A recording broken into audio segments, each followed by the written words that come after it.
Hi, I'm Stu from HiveMind Automation and welcome to the Hive. In this video we'll be taking a look at another impulse purchase in this brilliant smart RGB+W A60 globe. It's Tuya controlled, so I'm not expecting miracles, but we're going to assess it on its merits. If you enjoy what I do here and you want to help to support the channel, there's some affiliate links and a buy me a coffee link in the video description down below. So while I roll the intro, why don't you check those out and also take a moment to subscribe, and if you hit the bell icon, you'll also get notified when I release new videos each week. And let's get started.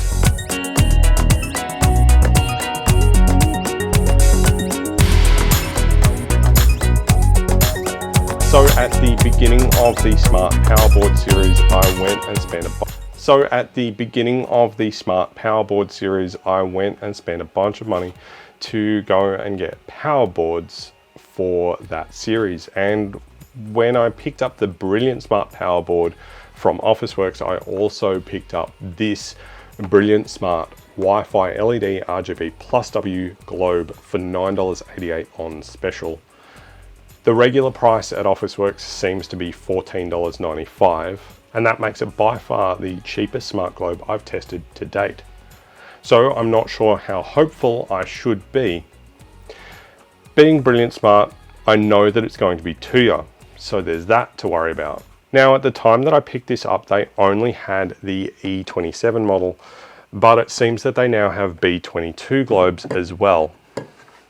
Now, thankfully, I have some options here for working with different globe types, so we're not going to face any issues there, but I may take a look at the B22 globes in future depending on how well this review goes. Now, looking around the box, on the front we see that it's Wi-Fi with no hub required. It's got multiple colors plus white RGB+W. It's rated at 800 lumens, 8.5 watts. It's dimmable with an E27 screw, and it's LED. We see that it also works with the Google Assistant, Alexa, and also it works with IFT. If you're not sure what IFT is, subscribe and we will be doing a video on that in future.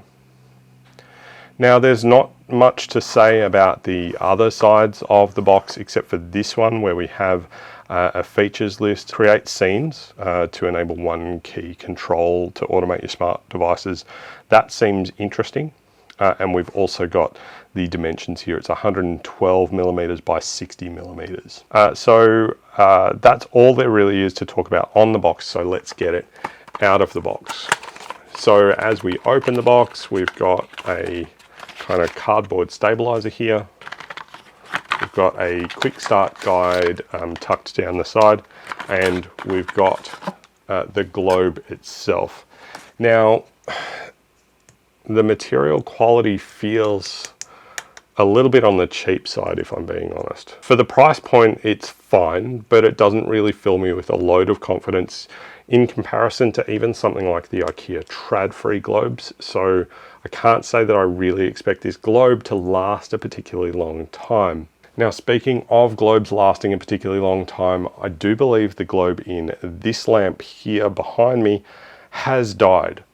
Now, this was the first smart bulb that I ever flashed with Tasmotor. It's possible that I may be able to resurrect it, but if not, we'll do an autopsy video. So be sure to subscribe if you want to see that. Now, this is a light globe. There's really not much to say about it. So let's pair it to the Tuya app and explore the features. So I'm going to put the globe into a light fixture here, and we will put it onto this camera so that we can see what happens. I'm just going to plug it into power, and it's going to turn on. What I might do is put a smart switch in there. No, I don't need to do that. It is blinking away, which means that it is in pairing mode.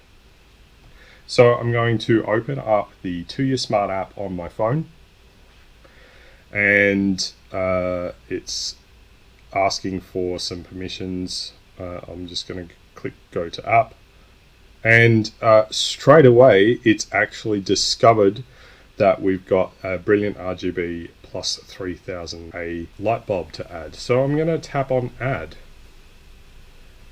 and it's asking me for the Wi-Fi and to enter the password. We don't need to do anything there. I'll tap next, and it's going to try and add that. So the light stopped blinking. So it says found one devices, added one successfully, and I just heard the Amazon Echo in the next room announce that it had discovered something. So I'm going to tap next, and I'm going to change the name. I'm going to call this Brilliant Globe, and we'll tap save. I'm going to put this in the dining room and tap done. So straight off the bat, I'm actually pretty impressed with the color coming out of this light. It's really quite a nice warm white. It looks like we may not be able to change that color temperature. It's a 3000K and nothing else. So we see that here on the app. It looks like a pretty standard light control app. We've got brightness here, so down to 1%. Now, as always with one of the Tuya lights, it doesn't seem to go to what I would consider 1%. That looks more like about 10% and up to 100%. We've got the off and on switch, and that's actually got quite a nice fade in and out. And from the app, it's also pretty responsive, which is nice as well.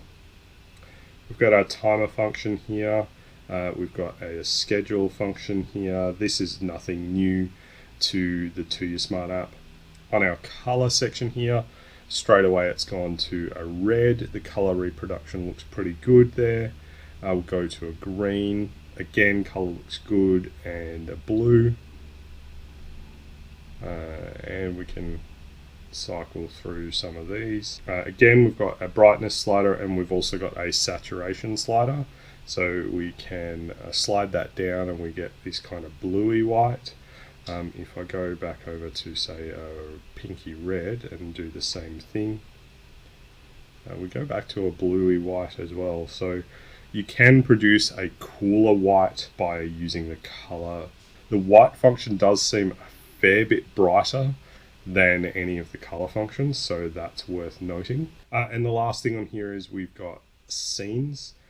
So there's a night scene, there's a reading scene, which is quite bright, there's a working scene. I'm not sure how that's different from the reading scene. There's a leisure scene, which is maybe a bit dimmer, a soft scene for some soft green light, a colourful scene for red light. So the colourful scene appears to dance through some colours there, and we've got a dazzling scene here as well. I'm guessing that's going to do something similar, and a gorgeous scene. Okay, so the gorgeous scene actually has some fading, and if we notice on this scenes, we have this edit tab in the top right corner. So we can tap that and we can show the color flash mode is either breathe, flash, or static. So breathe is this, where it's got this nice fade and it's fading through the 6 colors that you see there. You can add more colors or remove colors from there, and you've got the flash speed, so we can make it quite fast, and if I hit submit, that's now going to fade through those colors a lot faster, or I can bring that back to where it was and hit submit, and it's going to be a bit slower. Okay, so those are the scenes that we can edit. I'm just going to pop this back to, let's just go to a red, static red color for now. Now if I tap on the edit button in the top right hand corner, we can change the name. We've got device information, tap to run an automation. We've got the third-party control with Amazon, Google, and Yandex. I have no idea what Yandex is. There's an offline notification here as well. We've got the standard share a device, create a group, FAQs and feedback, add to the home screen, check the device network and device updates. It says no updates available. It's on version 1.1.2. Okay, so that's the Tuya Smart app. Let's head over to Home Assistant now and see how it looks in Home Assistant.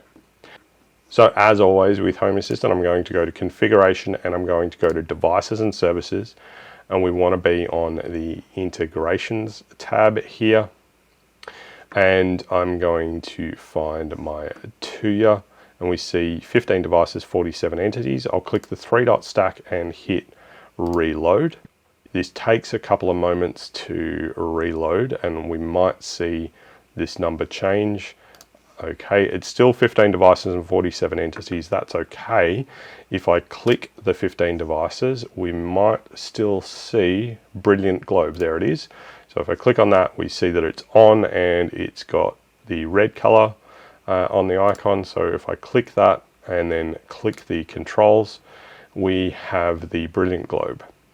So we are currently on red, and if I tap blue,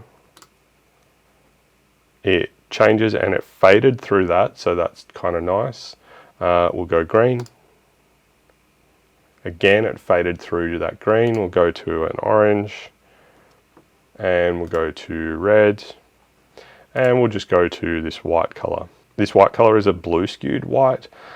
Interestingly, this globe doesn't seem to want to let me control the white output. It's only showing me the RGB, whereas previously we've actually seen Tuya globes that only expose the white side and not the RGB values. The off and on, those are fairly decent. They're not super responsive. There's that standard, roughly half-second delay there that we would expect. I'm seeing this weirdness again with this new Tuya integration where the switch doesn't actually reflect what the globe is doing. It's switched and then it switches back in Home Assistant. I think there's something that happens maybe on weekends. There might be some server maintenance going on, because I've seen this before and it almost always goes away after a couple of days.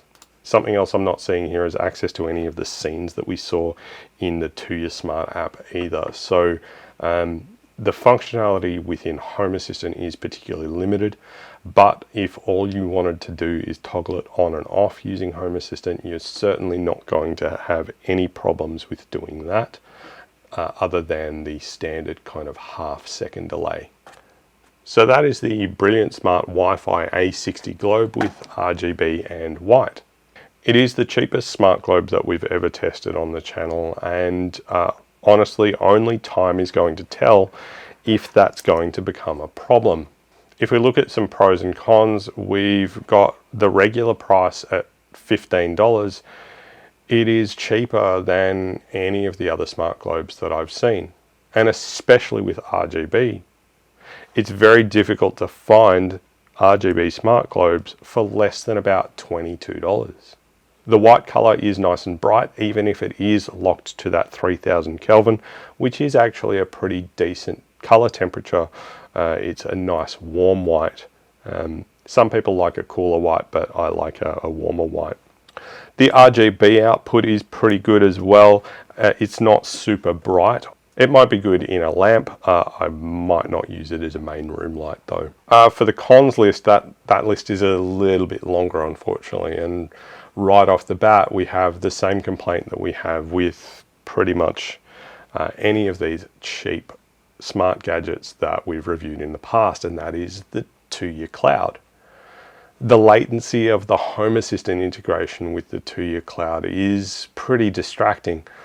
And any kind of reliance on cloud services, as we've said before, means that if the internet goes down, you no longer have control over your lights. My second gripe with this globe is that the build quality doesn't feel particularly good. It just feels cheap. Now, I don't know what I was expecting, considering I paid less than $10 for this particular globe.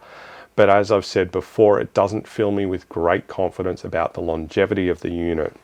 It could surprise me, and only time is going to tell, but if it dies, I'm not too worried about it, and that's probably one of the benefits of a cheaper device like this. Because the price point is so low, it means that the cost of entry to getting into smart home gadgets is significantly reduced. So it's great for a beginner, and it's an awful lot easier for me to justify spending $15 on one of these versus going and spending $90 or even $110 on a LifeX bulb. Now, I was spoilt because LifeX bulbs were the first bulbs that I bought, and those are outstanding. They have a local API and there's no lag when triggering them from Home Assistant. Did I miss anything in my pros and cons or the review of this light? Let me know your thoughts in the comments section down below. That's all we have time for in this video, and I do hope that it helped you in your home automation journey. Be sure to comment down below with home automation ideas you'd like to see covered in future HiveMind automation videos. And don't forget to follow HiveMind Automation on Twitter, Instagram, and Facebook. If you like this video, hit the thumbs up button so that you give it a like and help the YouTube algorithm to recommend it to more people. And if you're not already subscribed, please consider subscribing now. And while you're at it, hit the bell icon so you get notified when I release new videos each week. If you want to help to support the channel and you're currently looking for a VPN provider, I've put an affiliate link for NordVPN in the video description as well. I've chosen to partner with NordVPN because they have the best infrastructure of any of the VPN providers that I have researched, and they have a strict no logs policy with servers all over the planet. On top of that, they've got apps for just about every platform around, including Windows, Mac, Linux, iOS, and Android. So no matter what platform you're using, you can protect your sensitive personal information while you browse the web, whether you're in a coffee shop, at home, or at work. So get a VPN today and use my link down below to sign up for NordVPN. Lastly, if you enjoy what I do here and you want to support the channel, but you're not looking for a VPN provider, there is also a Buy Me a Coffee link in the video description down below, and contributions made through the Buy Me a Coffee link are put towards making more and better content for you to enjoy. Thanks so much for watching. I'm Stu from HiveMind Automation, and I'm looking forward to seeing you next time. Bye for now.